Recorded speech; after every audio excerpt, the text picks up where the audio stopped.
Hello viewers, যারা class 8-এ পড়ো তারা তোমাদের ইতিহাস বইয়ের যে চতুর্থ অধ্যায় রয়েছে ঔপনিবেশিক অর্থনীতির চরিত্র, এই চ্যাপ্টার থেকে আমি কয়েকটি কোশ্চেন তোমাদেরকে দেখিয়ে দিচ্ছি। তোমরা অবশ্যই ভালো করে পড়ে নেবে।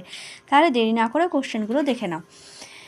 1 নম্বর কোশ্চেন হচ্ছে আবওয়াব হলো, অ্যান্সার হবে অতিরিক্ত কর। নেক্সট কোশ্চেন দেখে নাও। ভারতে আমিনি কমিশন গঠন করা হয়, অ্যান্সার হবে 1776 খ্রিস্টাব্দে।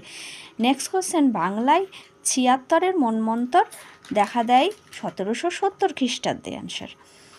নেক্সট কোশ্চেন হচ্ছে সম্পদের নির্গমন তত্ত্বটি প্রচার করেন দাদাভাই নওরোজি। পরের কোশ্চেন দেখে নাও। ভারতে রেলপথ নির্মাণ শুরু করেন লর্ড ডালহৌসি। নেক্সট কোশ্চেন কুলি কাহিনী নিবন্ধ প্রকাশিত হয় সঞ্জীবনীতে। তাহলে লাস্ট কোশ্চেন কি? কুলি কাহিনী নিবন্ধ প্রকাশিত হয় সঞ্জীবনীতে। এই কোশ্চেনের আনসারগুলো তোমরা অবশ্যই ভালো করে পড়ে নেবে।